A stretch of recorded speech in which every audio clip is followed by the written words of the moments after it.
Good morning from Mission Control Houston here in the Artemis Flight Control Room at the Johnson Space Center. We are coming to you live with our 24/7 continuous coverage of the Artemis II mission. At a mission elapsed time of 6 days, 14 hours, 51 minutes and counting, I have here beside me Andre Douglas, NASA astronaut, and also Capcom Artemis II crew backup member. You have several job titles. Yes, I do. It's quite an honor.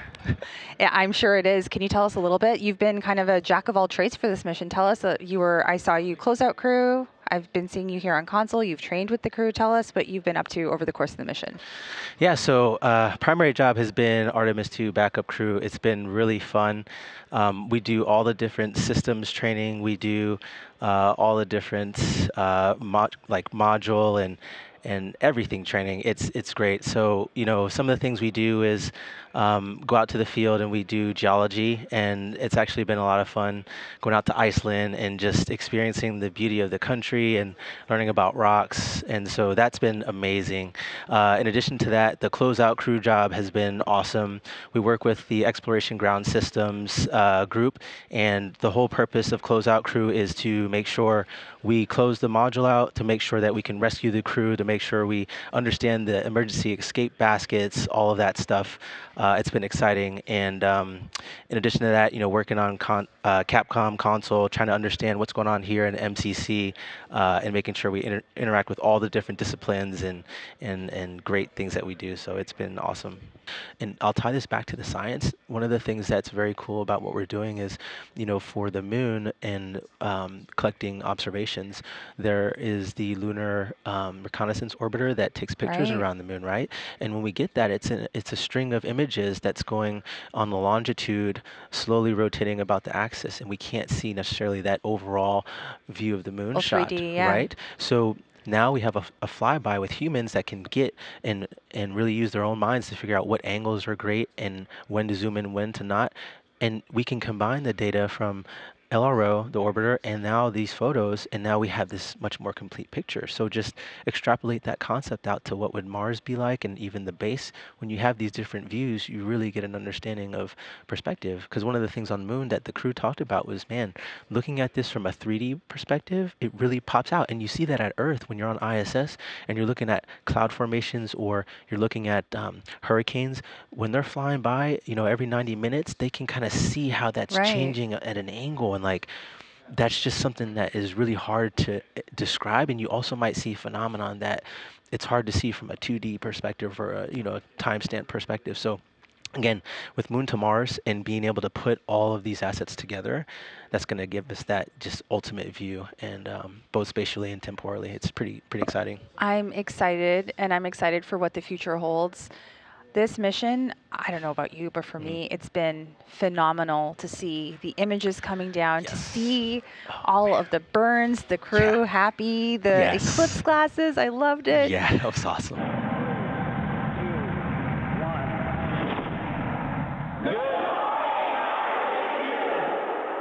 Your friends and colleagues at the Canadian Space Agency wish you another great day on your voyage. Canadians everywhere are inspired by your journey, and we're with you every step of the way. Let's go. You're looking live at a view inside the Orion spacecraft, now on flight day 8 into the first flight of astronauts aboard Orion. All 4 crew members are just wrapping up their post-sleep period, getting ready for the day and getting ready for their daily planning conference. We're expecting that here momentarily when they'll talk down with teams in Mission Control Houston, getting an update on their systems aboard the spacecraft, any plans for today, and asking and answering any questions. Again, some of the activities we expect the crew to participate in today include putting on and measuring for their orthostatic intolerance garments, or OIGs. They'll also get in some exercise, and we will see them in a couple of public affairs events as well. This is Artemis Mission Control. You're looking at a live view inside the Orion spacecraft of our crew on the Artemis II mission. Now a mission elapsed time of 6 days, 19 hours, and 30 minutes. The crew woke up at 10:30 a.m. Central Time today, just completed their post-sleep period and their DPC, their daily planning conference.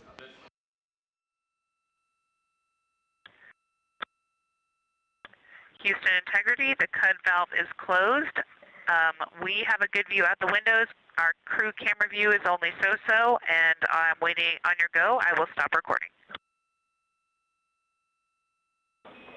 Roger, and the saw view is breathtaking.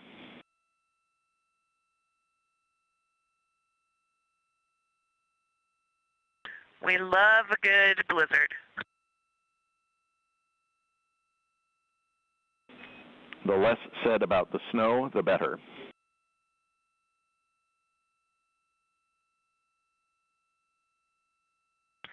Houston Integrity, we are waving at you out of window 2. It's a beautiful blue little crescent out there. Thank you. We can't quite make you out, but we appreciate the thought.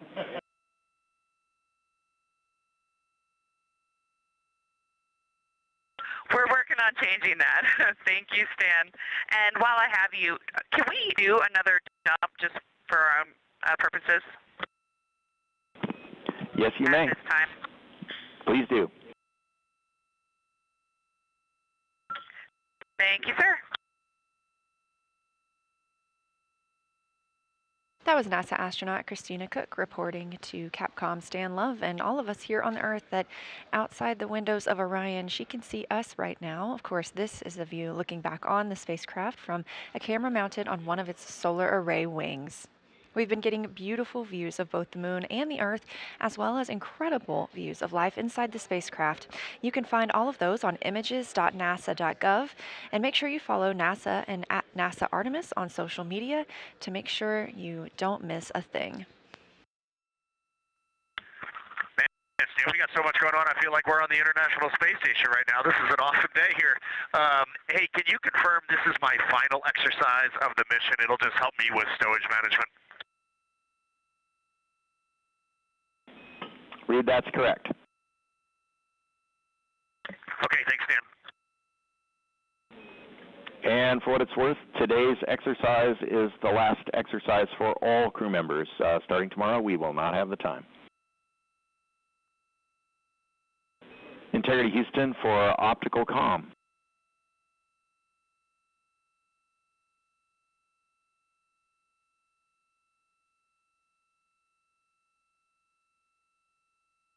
Go ahead, Stan. Okay, Reid, long story here. We are still not locked up on optical comm. We suspect solar array blockage.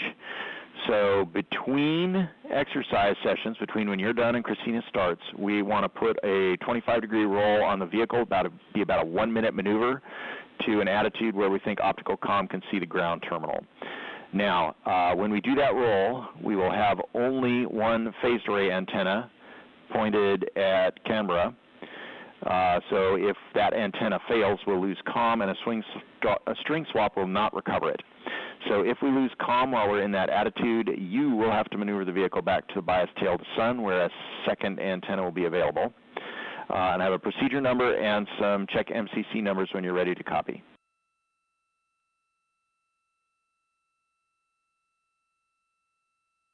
I am complete with exercise, so you can start that team working in that direction. Go ahead, Stan.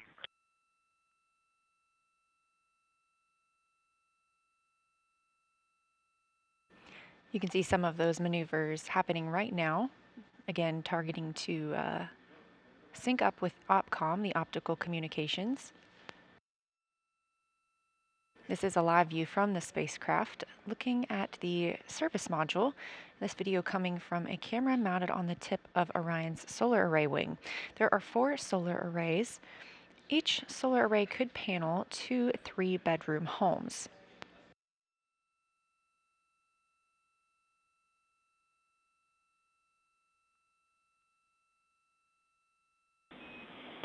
Integrity maneuver and damping complete. We are go for crew exercise.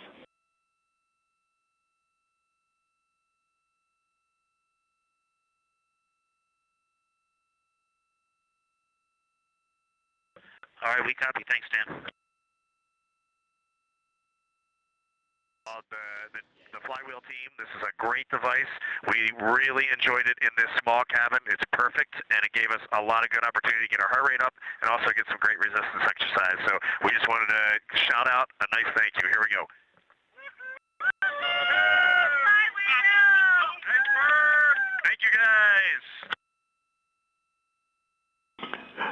Thanks for the words and the cheers.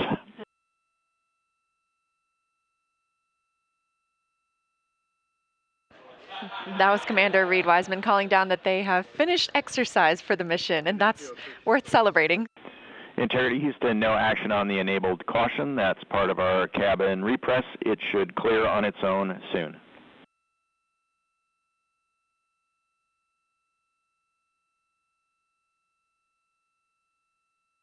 Copy. Thanks, Dan.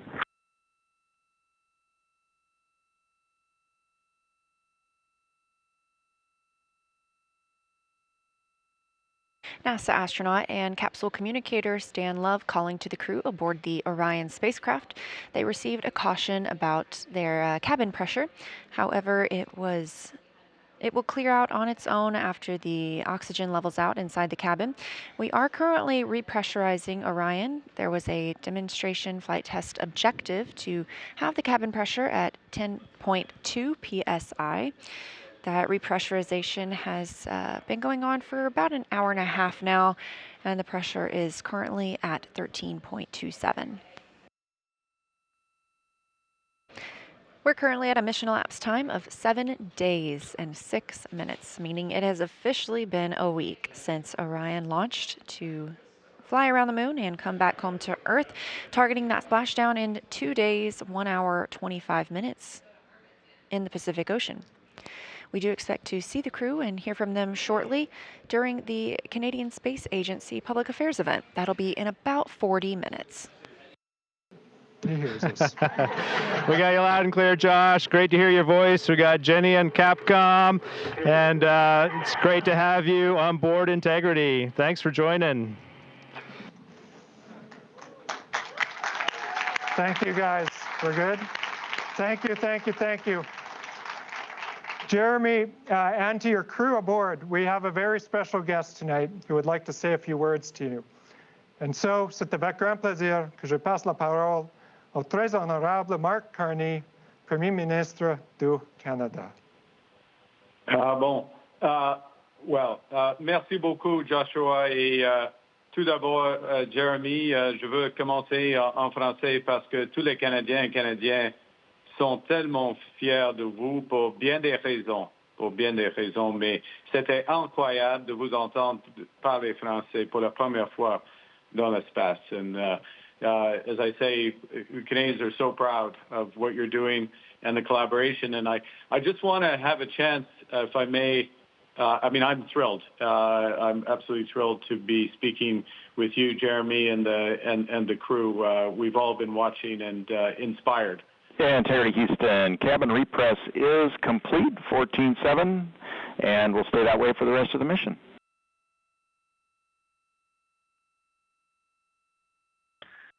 Stan, we definitely appreciate that, and you should probably just carry a note forward for future Artemis missions. If you do a large repress like that, there are certain things, such as CCUs, that collapse pretty significantly during that, no damage, but there are some things we probably would want to vent along the way as we come back in pressure. Received loud and clear, Reid. We'll take that note.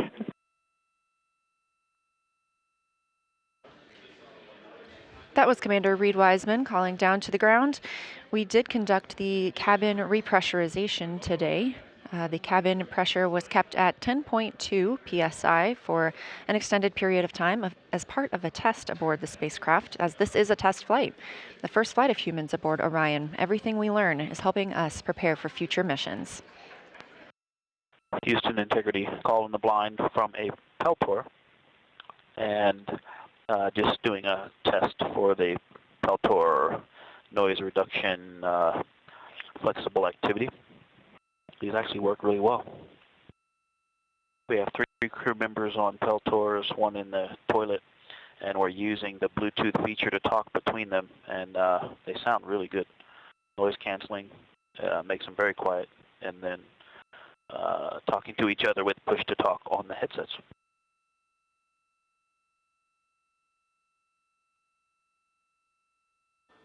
This is Artemis Mission Control in Houston, Texas. You just heard NASA astronaut Victor Glover call down From the Orion spacecraft, you can see a live view of that Orion spacecraft. He noted that he was making a call in the blind, which means that he knows that the team here cannot respond to that call because we are currently in a forward link loss of signal. This is Artemis Mission Control. Following that brief data rate change, we now have those live views back of the crew inside the Orion spacecraft. Again, they're working through some stowage activities to start preparing for re-entry prep. They will do a lot of their re-entry preparations tomorrow when they will be reconfiguring the cabin to prepare for splashdown, and they will also be studying their entry procedures. In addition to stowing some of their equipment, they will also be installing their seats to ensure all items are secured for re-entry. We all just had that weird vibe of backing up and we were getting sad.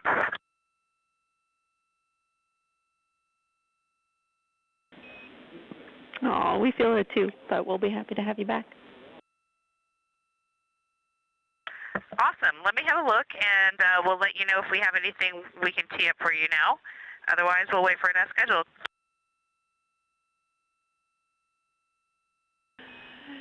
That sounds great, and Victor's spinning is making us giggle. It's really spectacular.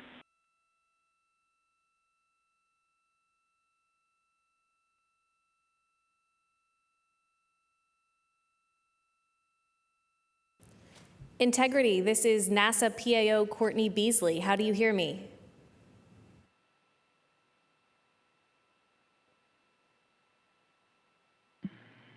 Hey, Courtney, we hear you, but you are very low. Okay, I will try to talk a little bit louder. Reid, Victor, Christina, and Jeremy, it's great to see you today. We have a room filled with media eager to talk Courtney, to you. we have you loud and clear. Wonderful. We have a room full of media ready to talk to you today, and we also have them on our phone bridge. We have a limited amount of time, so we're going to go ahead and hop straight into questions. We'll start here in the room with Marcia Dunn. Go ahead. Marcia Dunn, Associated Press for you, Reid. Could you please describe your emotions when Jeremy called down to Mission Control to ask permission to name a lunar crater after your late wife, Carol? It was a pretty emotional, powerful moment down here.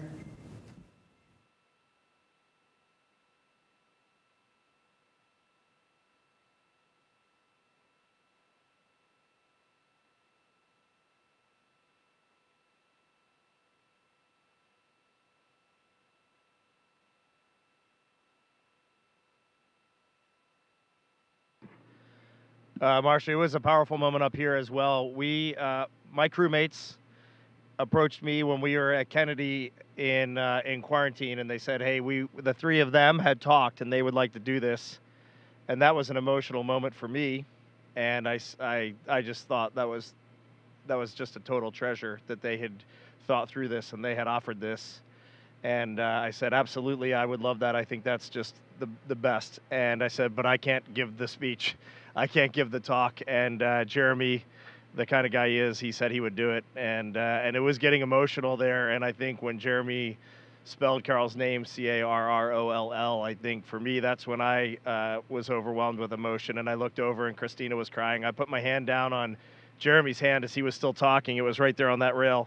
And I could just tell he was trembling, and we all pretty much broke down right there. And just for me personally, that was kind of the pinnacle moment of the mission for me. That was, I think, where the four of us were the most forged, the most bonded, and we came out of that really focused on that day ahead. I think that was a very caging moment for the four of us. Thank you for that question, and it was a great moment. And we have seen just some extraordinary things that I thought we might see. They looked similar to what I thought they might look like, and other things that I just had never even imagined. And those were different perspectives that we saw these things from. But I have to say, it hasn't changed my perspective or the perspective that I launched with. The perspective I launched with was that we live on a fragile planet in the vacuum, in the void of space. We know this from science. We're very fortunate to live on planet Earth. And the other perspective that I've sort of learned from others through life is that you know, our purpose on the planet as humans is to find joy, to find the joy in lifting each other up by creating solutions together instead of destroying.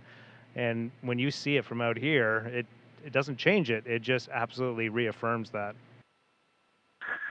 Houston, integrity for a quick, kind of a PAO item, but more of a item for the folks in the control room there. Go ahead. Do you have our video still? We do.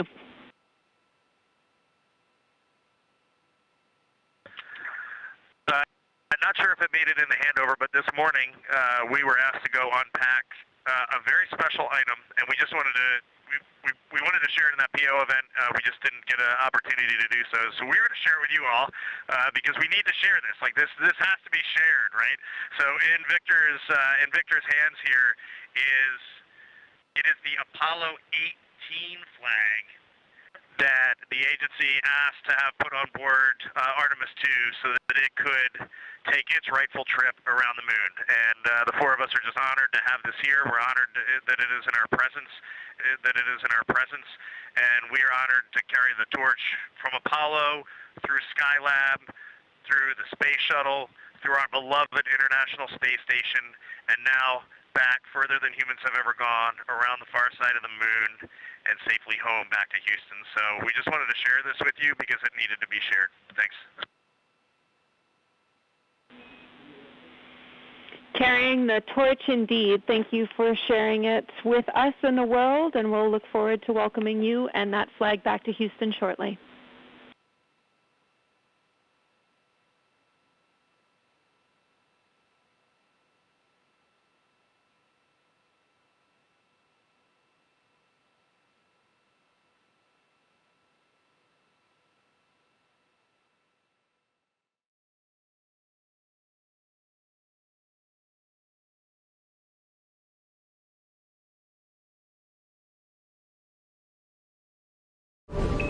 Subscribe for more space.